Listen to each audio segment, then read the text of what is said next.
Guys, so here we go again. At ito na yung ginawa nating pole. Ayan. And medyo tuyo-tuyo na pero pwede na natin sigurong umpisahan.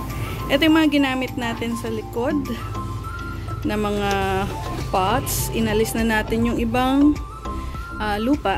Ginamit na natin dito sa front. Also, dahil nabawasan na naman tayo ng tanim. Ayan, no. So, naglagay lang ako ng plastic cover dito sa likod. And kinuha natin yung nakasabit dito at saka dito. And mamaya ililipat natin. So, eto muna.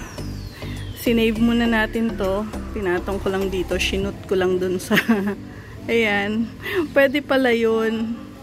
So, iniisip ko kung yung mga nandito ilalagay natin dito. Tapos yung mga hindi hilig ng snail na kainin, baka yun ang ilipat natin dito sa kabila. Yan. So, let's start. Okay. Yan.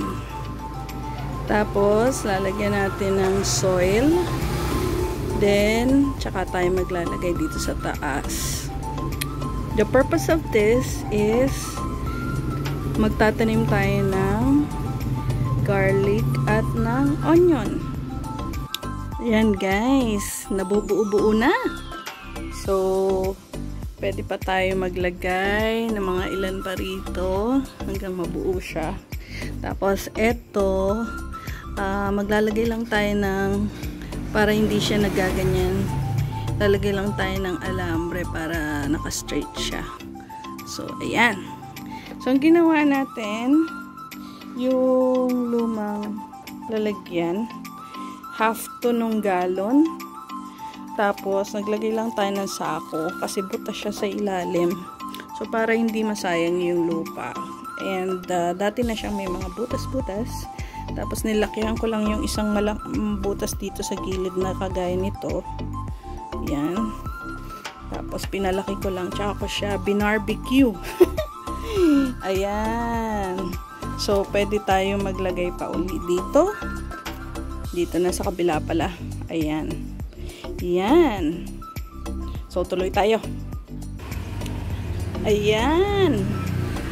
Ayusin na lang natin to guys na lalagyan natin dito para hindi siya nakagewang. Pero natapos na natin. So, we have 1, 2, 3, 4, 5, 6 na pots na maitatanim natin yung ating mga plants. And, mababawasan yung mga nakatayo natin ganyan. At maita-transfer na natin dito.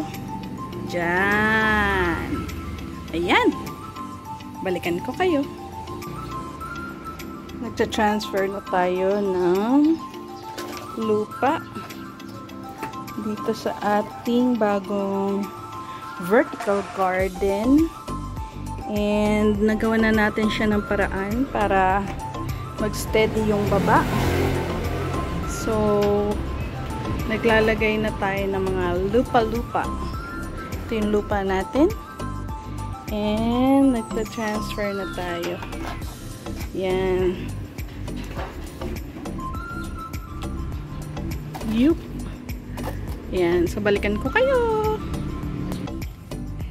Eto na guys. Ganyan na magiging itsura niya. So, ayan. Bakit ba natin ginagawa ito? The reason behind is para ma-less yung pa-lessen yung space na sinasakop ng ating mga plants, and para yung pathway natin dito ay very accessible syempre pag may emergency. So the best way, ang hirap din kasing abutin dahil maliit ako. Ayan, baka tanggalin na natin tong mga nakasabit-sabit na yan soon. And so, yan na muna guys. I hope na naka-inspire to, or if you have a better way of doing it, share naman dyan.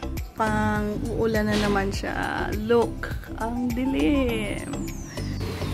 Ayan, for now guys, dahil nag-start na umulan, nag-stop na tayo. Probably it's just around 3 o'clock ngayon, or going 4 o'clock. Ayan, so eto muna yung tinapos natin. We're left out with just putting some soils.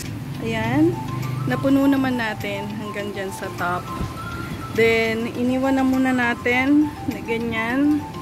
And eto yung goal kasi natin, maging free yung access sa ano natin, sa gate natin. Kung meron kayong mas best na suggestion, siguro pwede rin natin yung, for now hindi natin goal yun, pero we can paint, we can put something na para maging maganda naman yung itsura ng ating vertical garden. Pero na-meet natin yung ating goal for today. And don't forget to like, share, and subscribe sa My Hope Vlog.